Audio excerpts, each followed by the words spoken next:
Yo, what's up, y'all? Hope everybody good on those positive vibes out there. Today, I just want to talk to y'all about the three main things you need in order to get your podcast started. First thing you're going to need is a camera.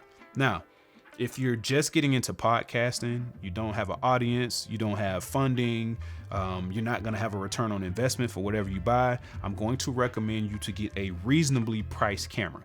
Now, reasonably priced could be, $300-$400 for you. You might find something used on Facebook Marketplace or Craigslist, and reasonable to you might be $1,000. I don't know you, I don't know your budget, but what I do want to tell you is it's going to be more about the lighting in your entire scene over it being you just had to go buy a $5,000 camera lens setup. So if it needs to be that kit lens from your local, whatever store that comes with 2 zoom lenses in a bag and a free SD card, don't shy away from getting that.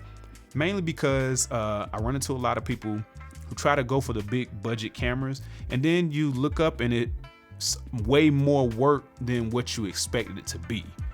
Because you don't just go buy the expensive camera and lens and there's no work that comes with it. But those cheaper options, you might be able to just turn that camera on, throw it in auto, and it might have some certain profiles and stuff already built in that you could just kind of use and go away with it.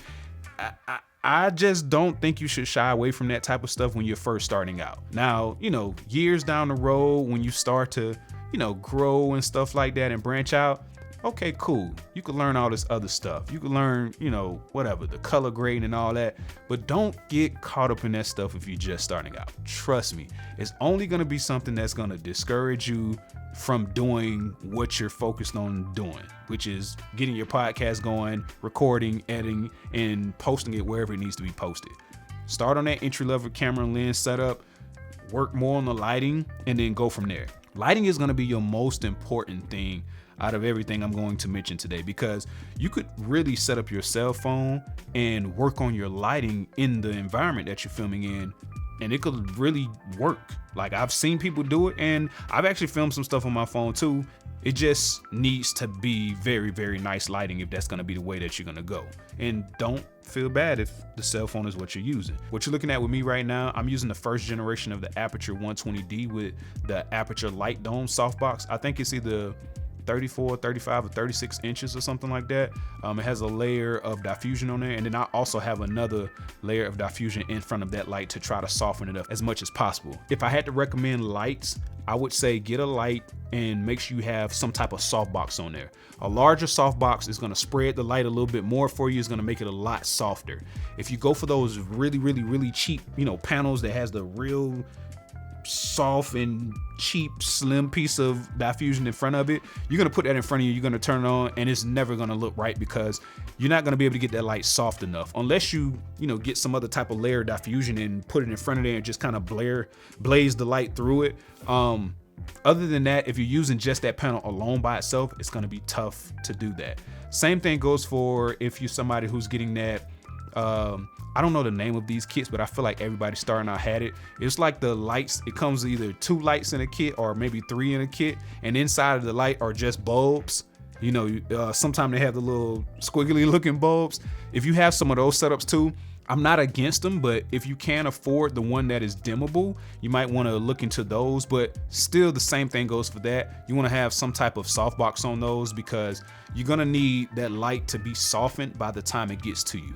What you're also seeing right now is my light is at a 45-degree angle to me. It's up a little bit and facing towards me, so it's kind of washing down on this area from my head to my chest area, and that's what I'm trying to do as far as lighting with keeping it soft. So it's not a specific way you have to light. It's your podcast, do your thing, but just know if you're getting into lighting and you want it to look good, try to find you a situation where you have some type of softbox, or you have a huge window, but you got to film when the sun is on the opposite side of the building, possibly, just so it's not, blazing into your face and everything while you're trying to film. So just keep that in mind, okay?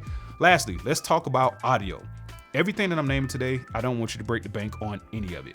I already told you earlier, if you're doing audio only, you could use your cell phone if you want to. You could use a microphone that's USB straight to the computer and record inside of QuickTime, inside of Adobe Audition, Pro Tools, Adobe Premiere, Final Cut, DaVinci. You can record directly to your computer if you use a USB based microphone, which is great. If you're somebody who is on, video, you might say, hey Sean, I want to use the Shure SM7B.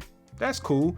You can still get you a cheaper audio interface, something like the Zoom H6, run a XLR from the Shure SM7B directly into the Zoom. If you want to upgrade a little bit, you could look at something like the Rodecaster Pro. I'm gonna still tell you the same thing I would tell anybody else, which is don't break the bank. You're talking about a few $100s here, you're talking about $500-600 on a Rodecaster Pro.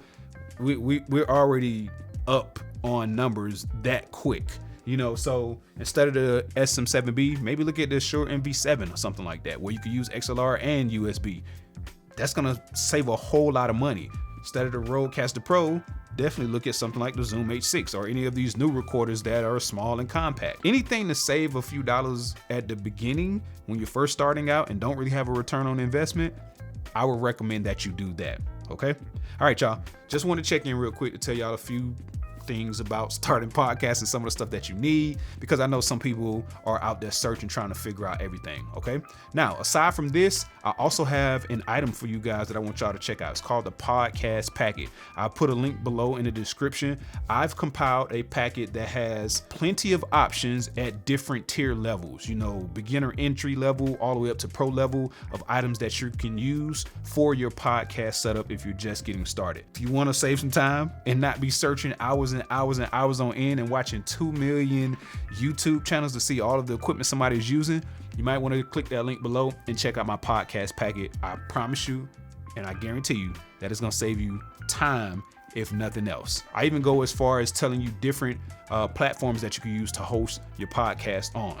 Anything to help y'all make stuff easier. Trust me, I did all that research over the years. I don't want y'all to waste the time that I had to. All right, so click that link below and pick up that podcast packet today. All right, I'll catch up with y'all in the next video. Appreciate y'all for supporting. If you're not subscribed to this channel, make sure you hit that subscribe button at the bottom and do your boy a favor before you leave and hit that thumbs up if you like the video as well. Okay, thank y'all so much for the support, and I'll check y'all in the next one, man. Y'all keep pushing, keep fighting, stay on them positive vibes, and as always, good luck.